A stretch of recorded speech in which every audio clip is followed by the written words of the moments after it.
I'm sure a lot of you guys remember the old ceremonial hunting tradition of eating the heart out of the first animal you kill. Meat from those organs are among the most nutrient-rich foods on the planet. You can get those same benefits your ancestors craved via convenient daily capsules from Heart and Soil. Find out more at heartandsoil.co. And remember, use code MeatEater for 10% off your purchase. There's nothing like snook hook sets at dawn or catching a tarpon in the moonlight. Find your next fishing trip made easy on fishingbooker.com and experience the magic of the Sunshine State or any other destination on your fishing bucket list. Book a blue water adventure in search of sailfish or go snapper fishing with the kids. With over 6,000 captains and trips to choose from, planning your next one just got a whole lot easier.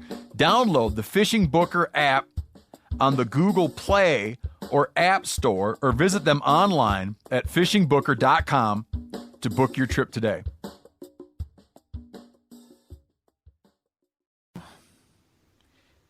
Hey guys and girls, this is Mark Kenyon of the Wired Hunt podcast, and we're here with another episode of Wired to Hunt's Rut Radio. And with me is our producer, Spencer Newharth. How you doing, man? Good. There's snow on the ground, there's a chill in the air, and it's almost Thanksgiving, so I'm really happy.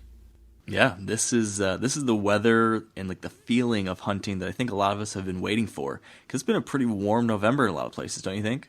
Yeah, it's the cold front that's like 2 weeks late and that we were looking for at the beginning of November. I'm interested to hear what our correspondents across the country have seen, but you, my friend, you were able to get it done again, weren't you? Yeah, I was fortunate enough to harvest the coolest deer that I have ever seen on hoof. On one side, he had a normal 5-point side, nice long brow tines and stuff, and matching the other side, he probably been a 140, 150 class deer. But then on his other side, he had like 2 mutant antlers. One smaller antler that came up, that was like your typical 4-point side. But then below that, growing out of the same base, he had this weird staghorn that came out like 2 inches and then shot straight up in the air and did a 90-degree angle that was 11 inches long. And so when I saw him, I knew I had to get this deer on the ground. I was really excited when it worked out. Wow, that's crazy. So how did it happen? Well, we just got pounded with a big snowstorm on like Thursday and Friday. It dropped like 4 or 5 inches of snow on the ground, and it also brought some pretty heavy winds with that. And so going into this hunt, I was thinking less about rut activity and more about hunting a food source. So I hunted a cut bean field with hopes that I would see a high number of deer, and that was just what happened. For that hunt, I saw like 24 doe and 3 bucks, including this one. When I initially saw him, it was about 10 minutes of daylight left or so, and I could just see his good side. And at that point, I was kind of on the fence about shooting him. I knew he was a good-looking deer, but I just wasn't sure that this was the one I wanted.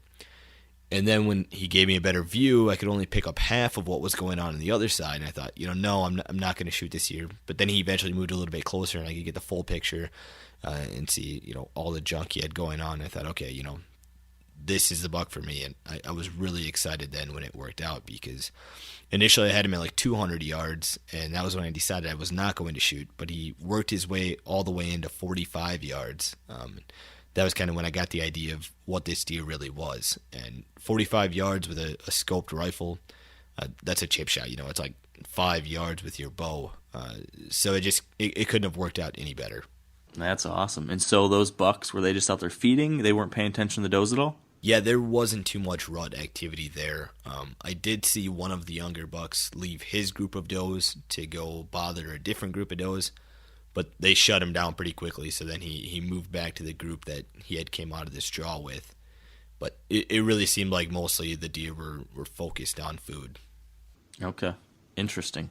Yeah, I haven't seen anything too ruddy here in Michigan. The little bit I was able to be hunting up in northern Michigan this weekend, and saw some does and a couple bucks, but nothing really going on between them. The buck had been spooked, and the does were just kind of doing their thing. And then in lower Michigan last night, I did see a bunch of deer, but it was all does except for one buck, which was the one buck I've been after, Holyfield. Unfortunately, I was not able to hunt. I was watching from from the distance. I just was able to sneak over there just in time to catch last light. But he, interestingly, was not with a doe, wasn't chasing any does or anything. He just kind of cruised out by himself out to this edge of a field, looked around, and then walked down the edge of the field, looped into some tall grass, and then back in towards a food plot.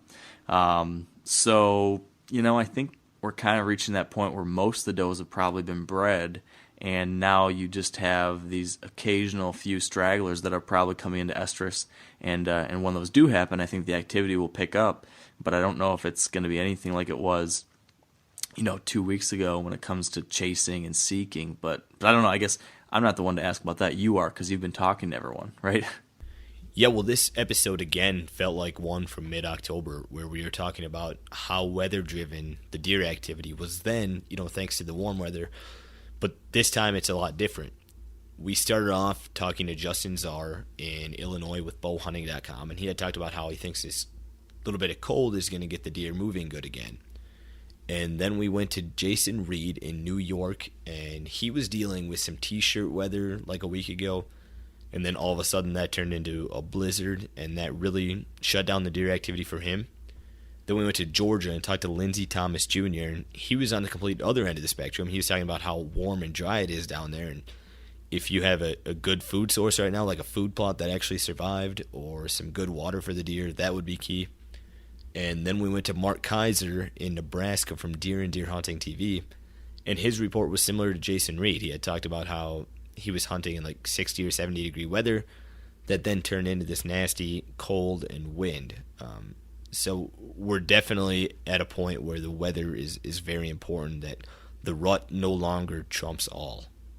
Interesting. All right. Well, I'm interested to hear what they have to say about that, and I think this relatively cooler weather is probably here to stay, right? I think at least long term, we're not going to have any t-shirt weather again, at least in this part of the country, right?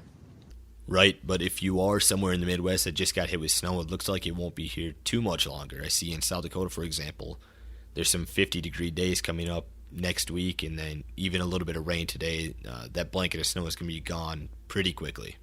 Yeah, very true. Well, I think there is rutting action still to be had. So if you're still out there hunting with a tag yet to be filled, stay out there, keep at it, because good things can happen. And I guess with that, Spencer, should we get to these interviews? Because I know I am, and I'm sure our listeners are curious to hear what the reports have been across country. Yeah, definitely. And 2 weeks ago, before we did an episode, I tagged out in western South Dakota. And then last week before our episode, you tagged out in Ohio. And then this week before the episode, I tagged out in eastern South Dakota. So we better do one more episode next week just so one of us can punch one more tag. What do you think? That's true. Well, I'm actually just about to head out to hunt tonight for Holyfield. So if we keep this streak alive, that would be pretty incredible. Well, then I don't even need to wish you luck, so I think we know what's going to happen there. All my fingers and toes are crossed. But seriously, good luck, Mark. And quickly, before we get to our first update, as all Wired Hunt podcasts are, this episode is brought to you by Sitka Gear. If you'd like to learn more about Sitka Gear's technical hunting apparel, you can visit sitkagear.com. And now, on to the show. All right, and joining me on the line first is Justin Czar, the general manager of bowhunting.com. Now, Justin, in Illinois, what would you say the buck activity has been there on a scale of 1 to 10? I'd give it a 7 or 8 here over the last few days. We had a cold front move through that finally brought some real cold temperatures, the last few days, and my trail cameras have been absolutely blowing up with some really good daylight buck activity. And what phase of the rut would you say we're in then right now? I really think we're kind of tapering off on the backside, of just the rut as a whole. My personal opinion has always been this, 15 through the 25th of the month, I've always felt like it's been a really good time to shoot deer. I've shot a lot of good bucks during that time. And I always feel like, the bigger deer, in my experience, tend to stick more to their core areas, that early part of the rut where they're, breeding those does that are local to them, that they don't have to travel for. And, once they've, bred those does, and now we start, like I said, getting to the tail end of the rut, this is the time in my experience where I start getting deer showing up on my trail cameras that I've never seen before, or maybe I lose some of my bigger bucks for a couple of days where I feel like they're starting to roam, they're starting to expand, they're looking for those last few does that are out there.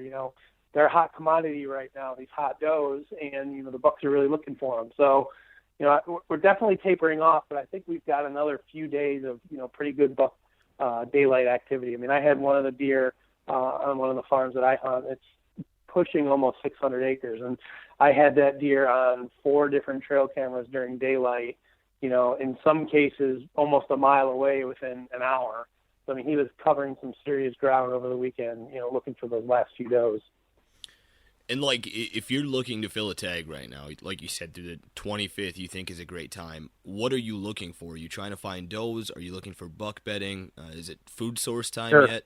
Well, I think the does and the food sources are starting to go kind of hand in hand. I mean, they're always pretty much hand in hand, but, we're starting to, at least here in northern Illinois, transition into some of these later season food sources. A lot of our crop fields are picked. So, the deer are starting to hit, some of the picked fields if they're not tilled. They're starting to get to some of the food plots. I'm seeing, does are starting to group back up.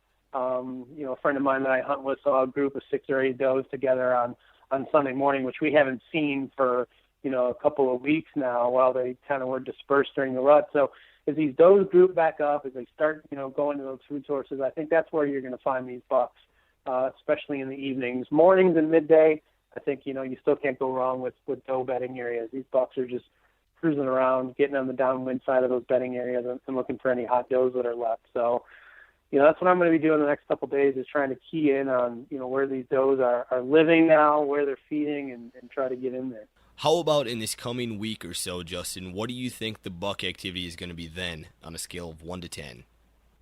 Sure. I think we're going to still see a 6 or 7. I know they've been moving real good the last couple of days. We've still got cold temperatures. We got another little front moving through. Buddy of mine just saw a big buck chasing does, ran out right in front of him on the road this morning. So I think we got another good week of deer action here in Illinois. Well, we got to talk about the buck that you just passed on this last week. Do we have to? Don't remind me. We have to. And if you haven't seen it yet, go to bowhunting.com's Facebook page, and you'll see the video there. You had a ridiculously close encounter there. Why don't you tell us about that deer and that hunt? Sure. Well, the farm that I'm hunting on, that's the 600 acres that I'm talking about. It's in a bow-only area. We're pretty close to the city of Chicago, so some of the collar counties around the city are archery only. There's no gun season, and that particular farm's in one of those areas. And this deer I have 2 years of history with. I know for a fact that he's a 3-year-old.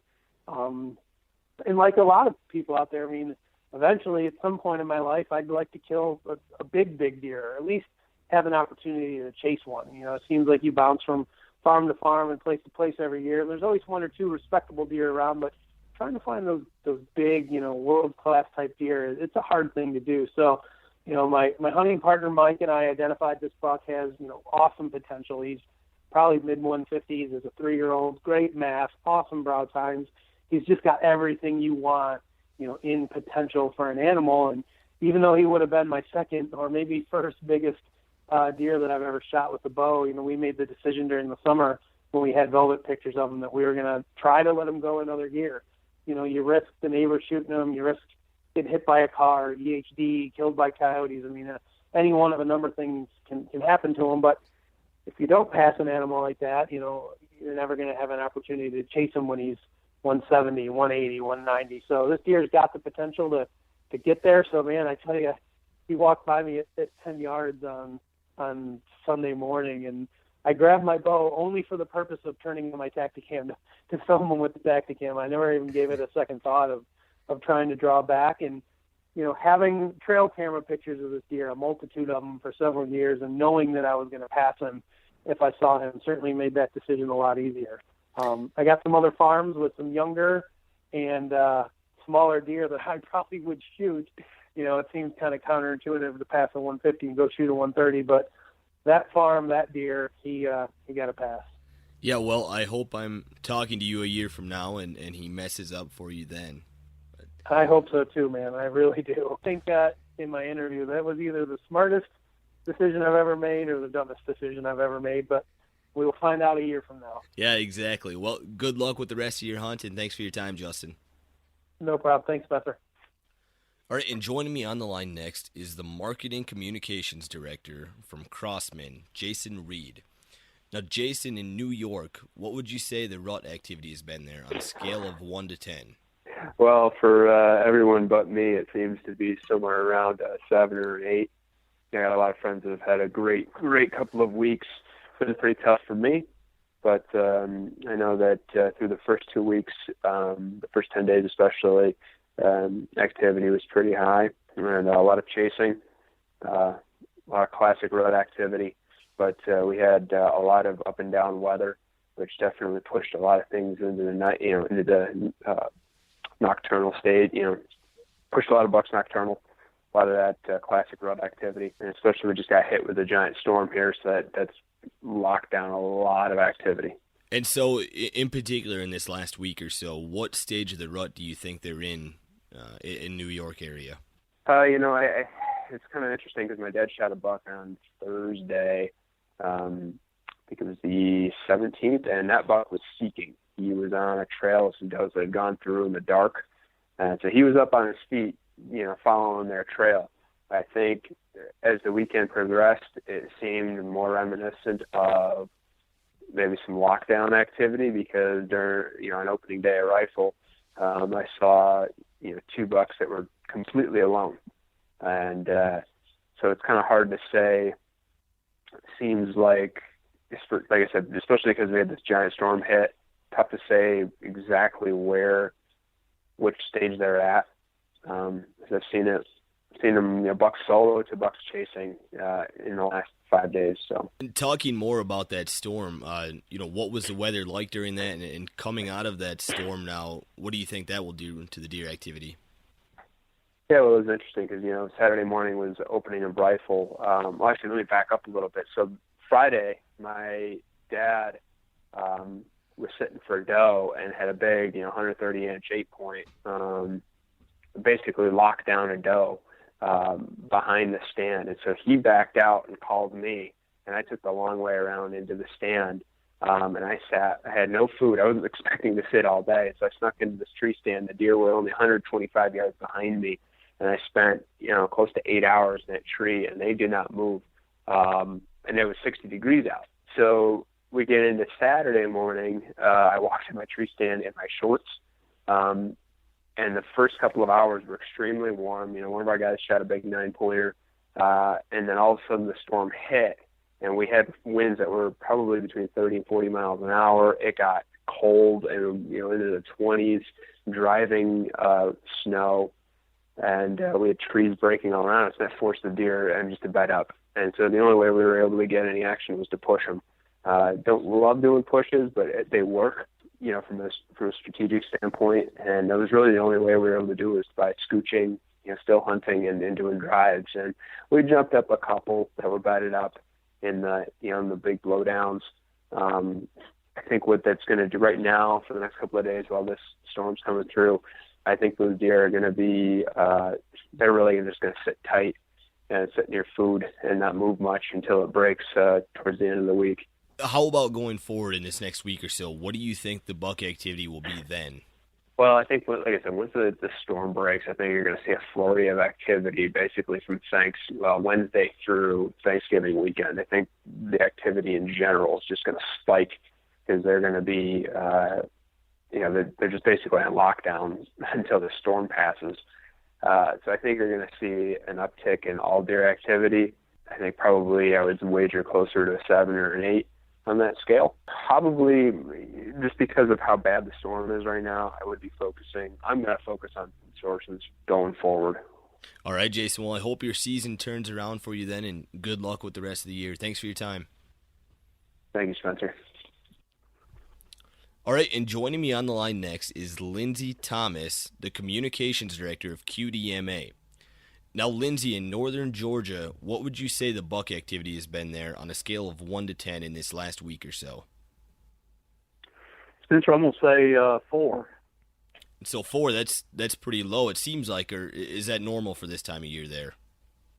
No, it is definitely low. I mean, in middle and North Georgia right now, in the around mid-November into the 20s of November is normally a great time of year. But we've got a lot of sort of, unfortunate conditions right now between warmer than normal temperatures, a super abundant acorn crop, and a severe drought throughout most of the state, which is true throughout most of the southeast right now. You combine all that, food plots are pretty much dead, acorns are abundant wherever deer go, and it's just been warm, and it's just created a tough hunting conditions out there. The rut, of course, is still happening. It always does happen in any location, the typical time it normally happens, and those are still getting bred. But folks that I'm talking to, and myself included, just are not seeing the daytime activity by any deer.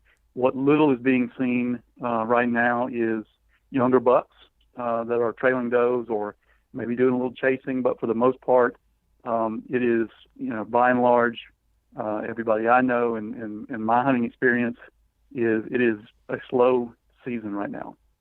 Well, that's tough to hear, but what kind of adjustments do you think that hunters can make, knowing that the food sources are different right now and it's dry and warm? Well, they're just going to have to make sure they don't fall back on their favorite old stands or patterns that worked for them in the past. Particularly, a lot of folks that I know who are used to going and climbing a stand over their favorite food plot every year this time of year just can't do that. The food plots literally are dust. And that's true in Georgia, Alabama, on into Mississippi, up into Tennessee, just severe drought conditions right now. Now, coastal Georgia is a little better off because Florida, coastal Georgia, coastal South Carolina, we all got a dose of rain when Hurricane Matthew came through back in October, and that has pretty much saved the food plots in those areas. But for most of the state of Georgia and the rest of the southeast, food plots are gone. They're a non-issue.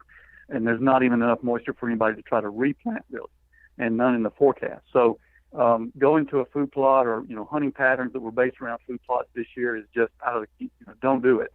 And then, we know that in a year with abundant acorn crops like we've got this year in most of Georgia, and I'm hearing that in a lot of country too, but in Georgia, the fact is when you have a high acorn crop, you're going to have a low deer harvest because deer just apparently don't move as much, and they don't have to find the food. So, you can't go to places where you are used to seeing a lot of deer movement because deer just are not roaming that much. The does are not having to roam that much, and therefore the bucks don't have to roam that much to find them. So I would say, go to areas you don't normally hunt. I would say stick to thicker cover. Certainly look for areas where there are acorns, but that's not going to guarantee sightings and deer activity this year. So I would say, go to those thicker areas, go to those areas with less pressure, and try something new, change anything up, but don't fall back on old patterns, and particularly not food plots. Say, get in the woods. I mean, it's warm. We are having tough conditions, and right now it's warmer than normal. We're finally getting a little cool weather now, but get in the woods because we know the rut is still happening. Deer are still getting bred, so you can't, take advantage of that if you're not out there. Absolutely. And with that said, what phase of the rut would you say we're in right now in northern Georgia and coastal Georgia? Well, coastal Georgia, we're pretty much post-rut now at this point, and that's where I do most of my hunting. Our rut peaks in the breeding dates peak in late October into early November, and it kind of, as you move north through middle Georgia and up into North Georgia, it runs later. Generally mid-November to right now. Thanksgiving week is a very good time right now in middle and North Georgia. So, over the next week, if we hold some of these cooler temperatures, maybe it gets a little bit colder, I think that Thanksgiving week could be very good. Certainly people are still seeing some bucks. You're still seeing some good bucks killed out there. That's going to happen, any year. But most everybody I know is just saying, we're just not seeing the amount of activity we're used to. I know a lot of people that have said very tough season. So still got some good times ahead in middle and North Georgia over the next week to 2 weeks. And then, as you get down into southwest Georgia, it gets later. We get a little bit of that kind of Alabama action where the rut spills over into December and then even into January. So we're kind of all over the map, but for most Georgia hunters, we've still got a good week to 2 weeks of what could be good rut activity ahead. And let's put that on a scale of 1 to 10. What do you think the buck activity is going to be there in around that Thanksgiving time frame? I'm going to be a little pessimistic, Spencer, and I'm going to say a 6 because even though if it gets cooler, we've still got the acorn factor, we've still got the drought factor, we've still got these unfortunate conditions that are really changing up the way deer are moving, and at least in response to patterns we normally expect them to hold to. So I'm not optimistic that it's going to bust wide open and everybody's going to be seeing all the rut activity. I mean, I'm seeing, we're seeing does and deer in the ditch of highways, which shows me they're moving. They're just maybe not moving during daylight hours or in places we normally expect them to move. So, the rut's happening. I don't expect it to suddenly become, red hot over the next week. But I think, getting later in the year, a few more cooler nights like we haven't been having, hopefully on the way. We'll say it's going to be a 6 over the next week. Right, Lindsey. Well, I doubt that you are, but I hope you're wrong. For the case of those southeastern hunters. I do too. I hope everybody gets a 9 or a 10 out there, myself included. Yeah, definitely. Thanks for joining me, Lindsey. Okay, Spencer. Thanks so much for calling. All right, and joining us on the line last is outdoor writer and co-host of Deer and Deer Hunting TV, Mark Kaiser. Now, Mark, in Nebraska, what would you say the buck activity has been there on a scale of 1 to 10 for this last week or so? Well, on the property I was hunting, which is in southwest Nebraska, close to the Kansas border, I would say it was probably a 6 or a 7. It wasn't off the charts, but it definitely was active. And the reason I rate it just a little bit lower is what I said, the property. After getting on this particular property, I noticed that the deer were bunching up on a neighboring property, and it all came down to one big reason, and that was food. That other landowner had dumped a ton of water on his winter wheat, and I think he had winter wheat and alfalfa. So he had irrigated it. It's been a warm fall.